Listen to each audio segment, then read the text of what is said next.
I'm Ray Boeville, and this is the Boeville and Newtown Railroad, or model railroad.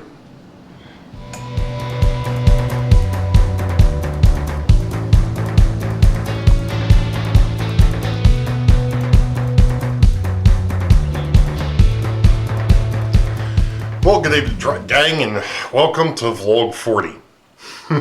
Unlike the last one where I said it was 40, but it was actually 39, this is actually vlog 40. Happens to be December 13th, 2021, vlog 40 for 2021. And it's a mail call and a continuation of the DC Walkaround Throttle. Well, I'm gonna try to work on this as much as I can tonight. I've actually got to go back into work, unbeknownst to me. But anyway, got a bit of a mail call, and this mail call came from Amazon, and I actually picked up two of these. What are they? Well, I will put a link in the description, but these are motor controllers. Handheld motor controllers. Handheld PWM motor controllers. So what's PWM? Well, for those that may not know, in the DC world, in fact, a couple of the manufacturers, MRC I think was one of them, at one point in time had messed with and actually had done a really good job with pulse wave modulation DC. What is that? It's a filtered DC.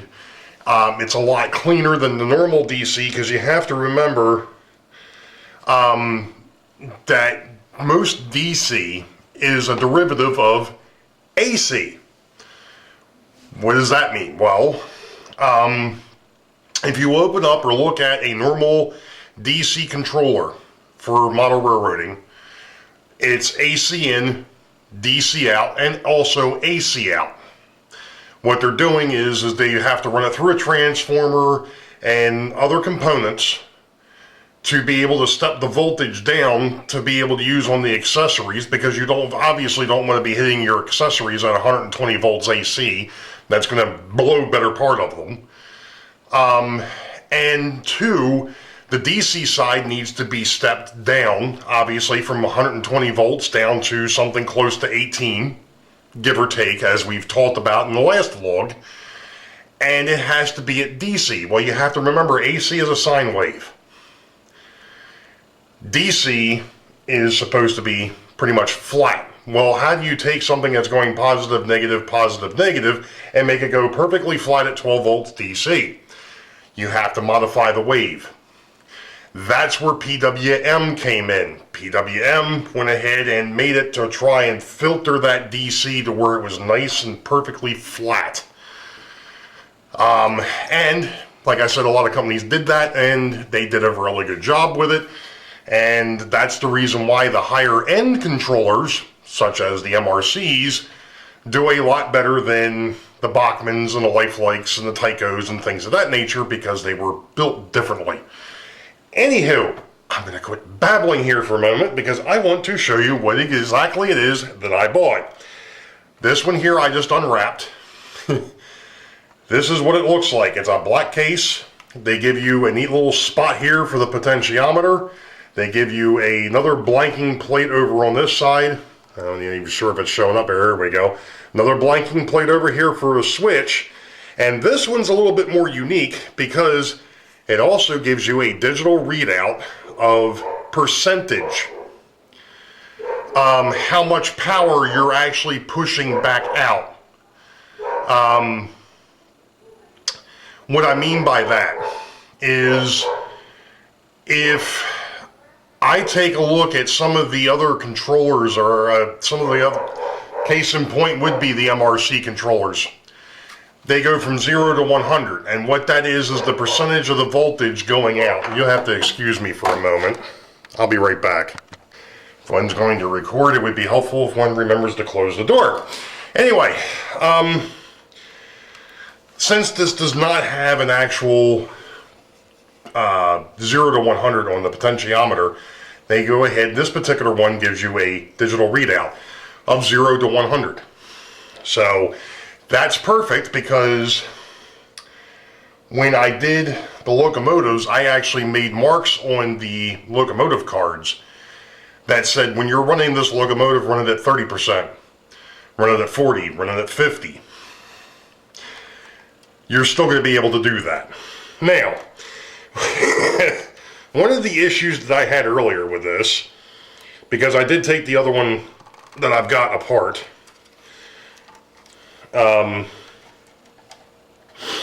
is they do not come apart very easily.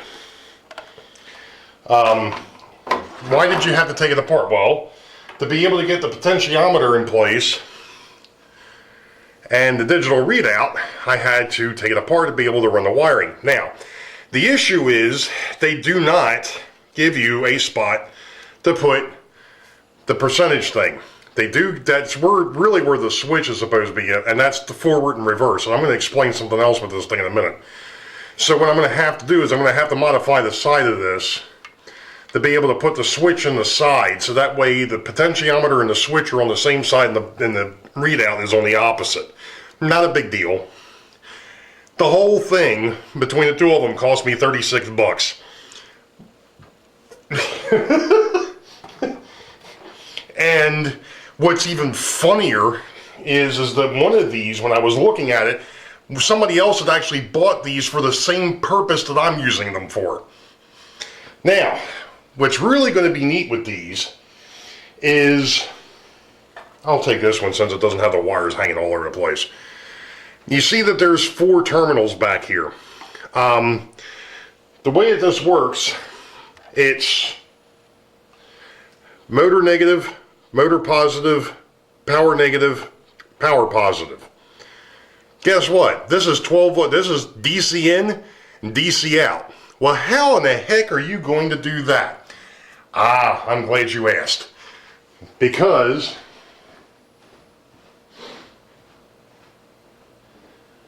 there's another piece to this puzzle.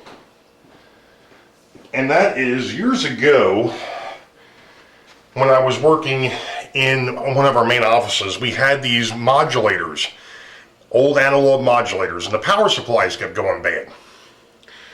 So I found a manufacturer that made direct replacements for them.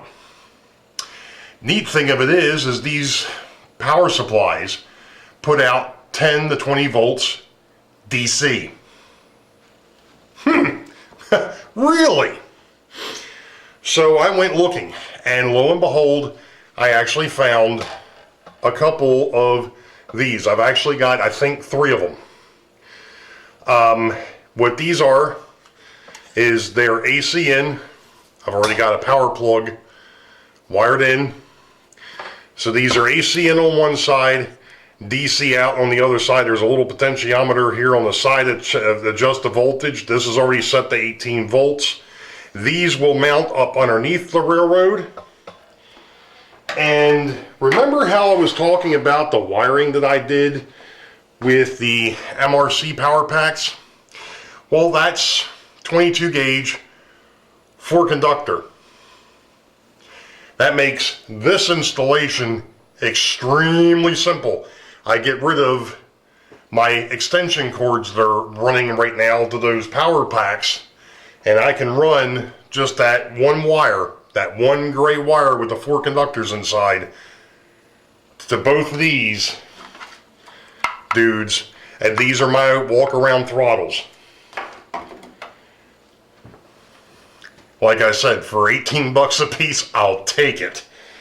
Like I said, the only issue that I really have with this is the fact that I have to find some place to mount, and I've got an idea as to where to mount the reversing switch. It's just going to require modifying the case a little bit, which is not that big of a deal. You know, like I said, so be it. I have to modify the case. But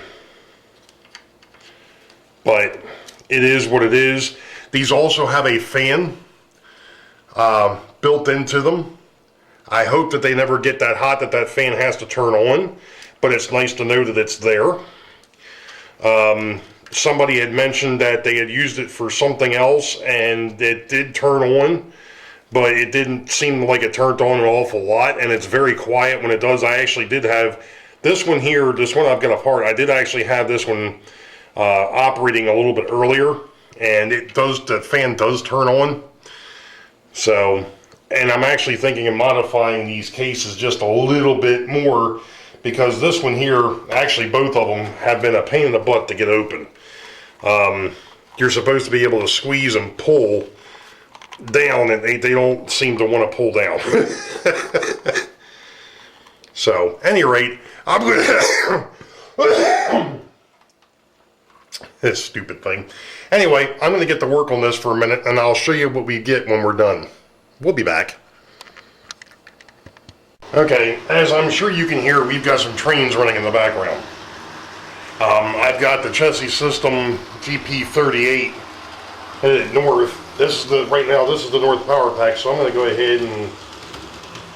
No, this is not the north power pack. This is actually the south power pack. Oh, at the moment this is southbound. I forgot, because that one's going north, the other one's coming south, which is fine. That actually works out well. So let's move the camera down here a minute. We're going to simulate as though he was going to make a switching move. And as you can see right now, I'm running about 55%. And this one here is denoted as A pack. The other one is notated as B pack, and it happens to be sitting up here at the moment, because I'm not actually using that one. Alright, we're going to slow him down. And we're going to simulate. Now, one of the neat things with this that I'm finding is to go from forward to reverse, you actually go forward, neutral, and then you got to go reverse, because you have to wait for the actual pack to pick up that you've gone and switched directions, which is kind of a nice thing. That means you just can't go from forward to reverse, number one. Well, you could do it at speed, but I mean, this is nice. I've got all sorts of control over this locomotive.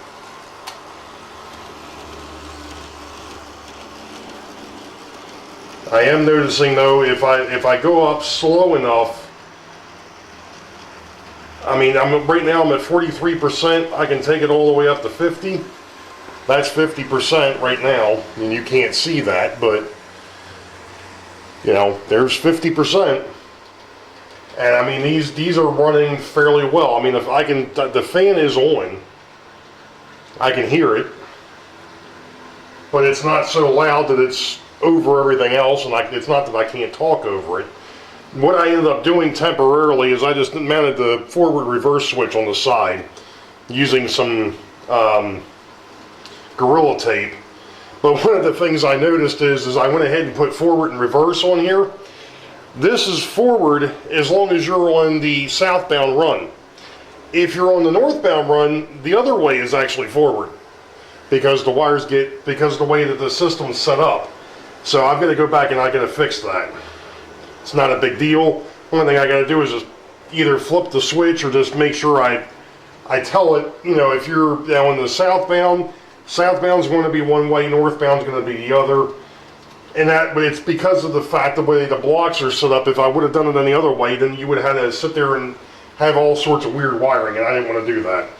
So our Santa Fe locomotive, or our former Santa Fe locomotive, it's on its way back southbound again. And once it gets back over here, we'll do another little quick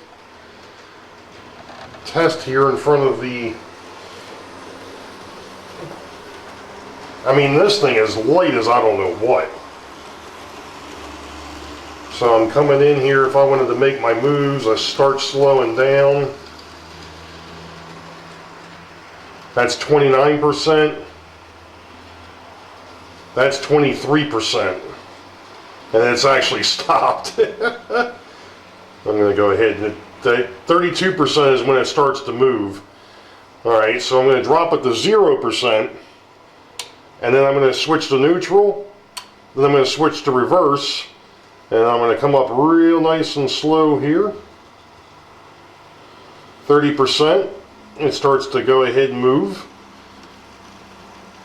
And now I'm up to 40%. That's a pretty good speed in reverse. So I'll drop it back down to 0. I'll put it back in neutral. Then I'll put it in forward. And then we'll start moving the locomotive again.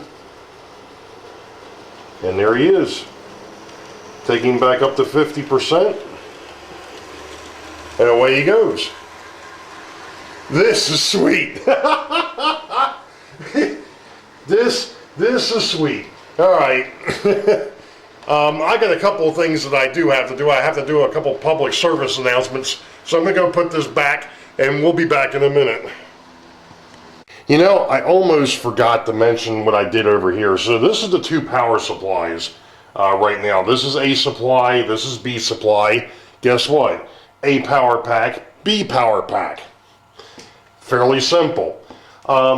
These are, I don't think I actually mentioned these. These are put out by KEPCO, K-E-P-C-O. They happen to be an RKW 15-3.5K. What that is it's a 15 volt, 3.5 amp supply. So needless to say, this thing's got more than enough rear end to move those trains. In fact, one of those was an Athearn unit, the other one was a Mantua unit. So actually, I take that back, they're both Athearn units. And one of them, the northbound, that one actually has two right now, two lighted passenger trains on it. And it was still moving at 53%. So I'll take that. So we'll be back. Alright, before I get into the one other thing I need to get into. I ran into a bit of a problem over here. And I'm actually over here at the city of Boeville, and oh, wait a minute. What the heck happened to Union Station? Well, what happened to Union Station is this. The other day I was down here looking at it, and I realized, and I'm sorry if I'm making a lot of noise, and everything just collapsed. Okay. This thing's been falling apart for a while, and now it's just getting worse because I had it really taken apart. I probably should have just taken the root. Okay, that's right, this thing needs to go over to the table eventually anyways to get rebuilt. But it's going to take a little bit more than just rebuilding it. Anyway, I came across the problem. And that is that, if you remember, originally, and this here is one of the walls. These walls used to sit out here on the edge, kind of like that. What I found out was, with the way I built the tracks underneath, this wasn't going to work that way. Okay, so what about turning it sideways? Well, the problem with that was, if I turned it sideways and put it up against the backdrop, now you're looking at the back of the building and the side of the building, and not to mention the fact that even at that, this still comes out way too far to be able to do anything with, even if I just took the one side off. Okay, number one. Number two, I didn't like the idea of looking at the side of the building. I wanted to be able to look at the front, because the front's got all the detail. So how do you fix that, Ray? Well, what we're going to do is we're actually going to kit bash, take the outer wall that would have been out here. And then we're going to take the back walls, or what was the side wall, and make it a back wall. And we're actually going to make the structure deeper than what it actually was when it came out of the package. So in other words, it'll be something like that. And what I'm going to do is I'm actually going to open up the back of the building to be able to accommodate being able just to go see right through it. So in other words, this whole piece here is just going to come out. And then the walls, these walls, will just, you know, I'm going to have to do some trimming and some modification, but the wall will basically line up and then it'll come right across like so. If I could get them to stand up for just 2 seconds. So I've got the parts to be able to do that, obviously, because if I get rid of the walls, or I had the parts. Oh, that's right, this was the other, okay, there we go. So this one would go here as everything collapses, and then this one would go on this side. And I've already kind of measured it out. It'll work. It'll work just fine. These here were the original bases for the side walls. I'm going to reuse these specifically for being able to hold up the walls. So what I'm going to do is I'm just going to mount this on here, and then I'll just shorten the two of them up to where I can just build, you know, one section on either piece, and then just mount it to the back. And like I said, this whole, if you actually look at it on the inside, there's an area here to go ahead and actually I can cut that out and it'll be straight through. So, whoopee. Not something I was hoping, or not something I had planned on doing, and not something I really wanted to do. But you know, I've got a couple things here that I've also got to do. There's a little nub that was basically a lineup point for the other base. That's going to come off so that this whole thing will line back up. I'm going to have to get rid of some wall details, but it'll work out. I'm just not real happy about having to destroy a kit. At least this kit. But sometimes you got to do what you got to do. Alright, so let's scoot on over to the bench, or I'm sorry, the desk, so I can talk about one other thing here, and we'll be back. Okay, so the last thing to mention is that the Sidetrack Sunday crew, which would be me included, obviously, we have actually Jason and John, number 2 from the Schuylkill River Valley. John came up with the decals. Jason found the rolling stock and has painted up and decaled 2 contest cars for our holiday show, which will be next weekend, or this weekend? This weekend. Son of a gun. I believe, is it this weekend already? It is this weekend already. Good night. Okay, so in the description below, there is going to be a link to the contest form. There's 25 questions. Yeah, because there's 5 of us, 5 apiece. There's 25 questions about each one of the, with a multiple guess answer. Literally what it is each one of us has got 5 questions, or we're the answer to 5 different questions. Let's put it that way. So, you know, if you go ahead, you hit the Google form, if you get, I believe it's 15 or more right, you're entered into the contest, and we'll announce the winners on the 19th. The contest is over on the 18th at 11:59 p.m. U.S. Eastern. I'm going to show you a picture of said cars right now.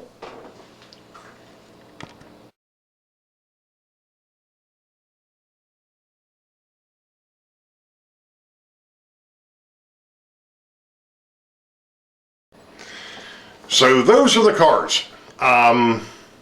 So ain't they a Butte Clark? So that's the STS cars for 2021. There's also there was also a 26th question, and that is, what would you like to see us do for 2022? And there is a poll basically as to what you all want us to go ahead and try and shoot for 2022.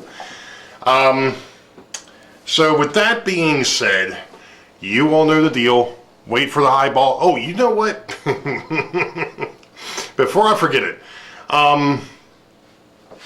if I hadn't mentioned it already, in the description is also going to be the links to the motor controllers, and unfortunately I just found out that the power supplies that I'm using are no longer manufactured. They do have that company does make other power supplies, although they're not cheap. It just so happened that when we were cleaning things up years ago, those were left over from the old analog world, literally. When I was working inside the company that I worked for, we got rid of all of our analog stuff, and those powers, we had, I think, 3 or 4 of those power supplies still floating around, and I went ahead and snagged them, and I'm glad I did now, because they've come in handy. I just hope to heck that they never fail, because I can't get any more of them. But they do have stuff in there that's comparable to those power supplies. So you all know the deal. Wait for the high ball. Green tracks ahead. We'll catch y'all next time. Be safe. God bless. We will see ya.